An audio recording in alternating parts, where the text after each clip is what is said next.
We now have the preliminary report from the Learjet 45XR crash happened on the 28th of January 2026 at Baramati Airport in India.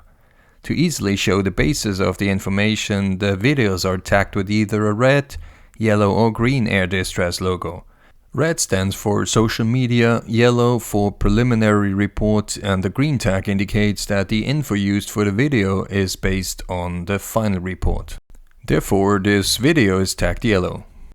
The Learjet 45XR, built in 2010 with call sign Victor Tango Sierra Sierra Kilo, is a small business jet with a maximum takeoff weight of nearly 10 tons, had 4,915 hours on the airframe at the time of the accident and was operated and owned by the VSR Venturis, a private limited company in India.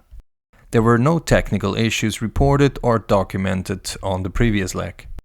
A total of 5 occupants were on board, 3 crew and 2 passengers.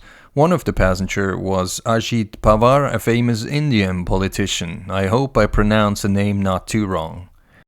The commander for this flight was 61 years old with a total of 18,855 hours of experience, which can be defined to be very experienced. He had a total of around 2,815 hours on the accident type.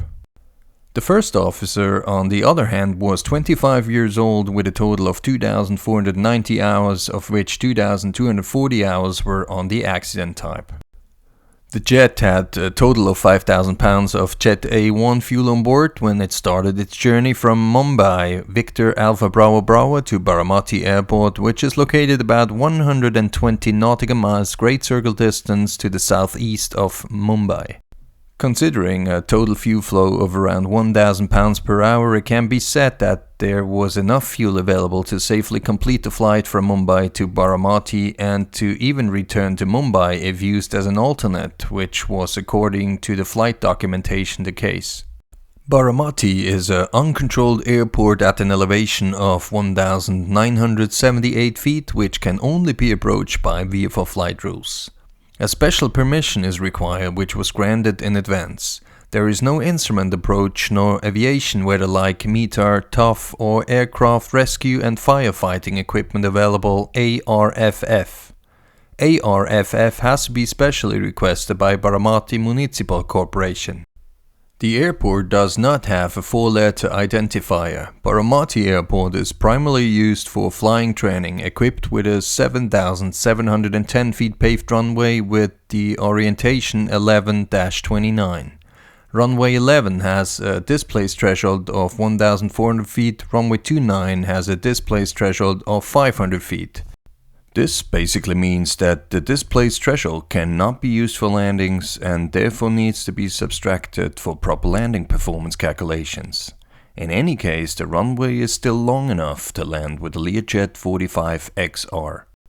Flying to an uncontrolled airfield like Baramati under VFR conditions is an interesting challenge but requires special experience, attention and focus to terrestrial navigation, airspace observation, weather and aircraft flight path planning, as no navigation support and or procedures are available.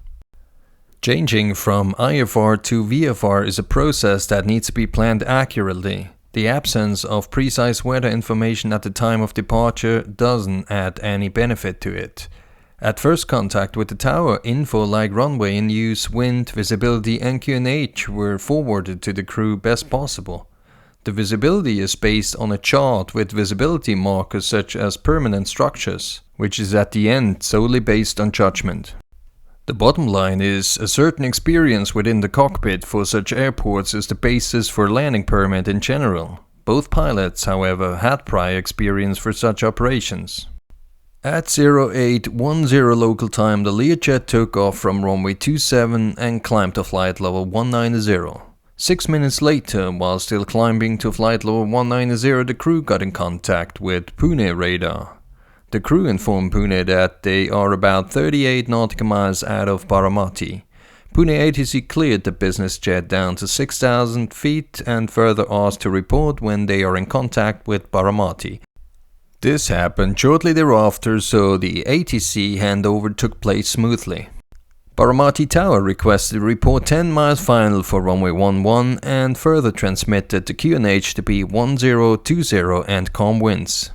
The crew, however, requested runway 29 and shortly thereafter received the approval for runway 29. At 0828 local time, Whiskey Sierra Kilo requested further descent. Baramati Tower approved descent in VMC conditions at pilot's discretion. This basically means that the descent is approved under visual meteorological conditions solely but fully in the responsibility of the crew when it comes to terrain separation.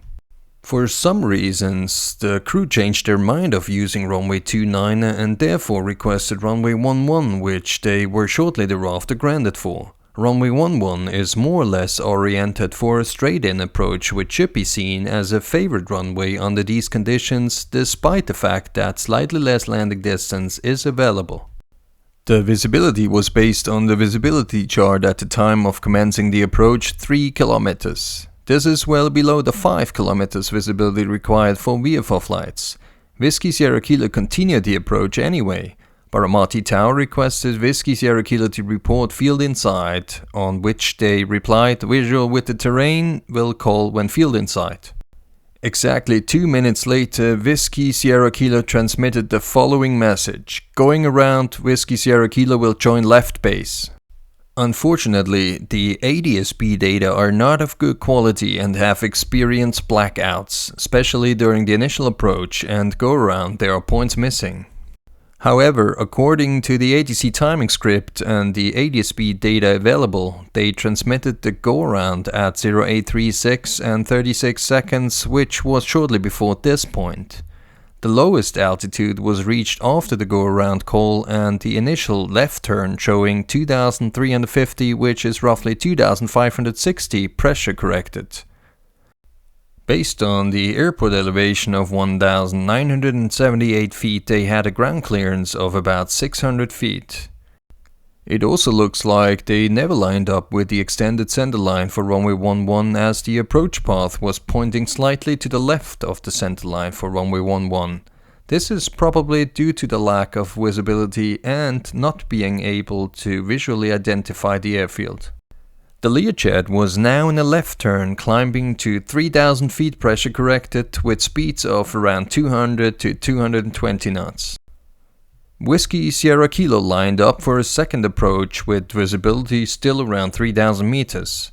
At around 0843 and 55 seconds, the crew informed the tower that they have the field in sight, and shortly thereafter Whiskey Sierra Kilo received a landing clearance. 14 seconds later, they transmitted the following words: "Oh shit, before the jet crashed to the left and a beam of runway 11 threshold. The footage of a CCTV camera shows how the right wing suddenly drops while they lost controls. In the short final, ADS-B data show a tight left turn. Might as well that they have established visual contact with the runway just too late and found themselves offset to the right with the intention to correct it. At that point the aircraft was close to the ground with low speeds. For sure it doesn't look like an established approach according to SOPs. The jet was found completely destroyed due to the impact and the post-fire. The only part which was left intact was the empennage. All 5 occupants lost their lives. The investigations are ongoing and we have to wait for the final report. Once the flight data and cockpit voice recorders, including all the other relevant info, have been analyzed, we probably get to know a more precise picture about what happened. From what we know up to now, there is, however, a growing suspicion that the poor visibility might have something to do with the crash.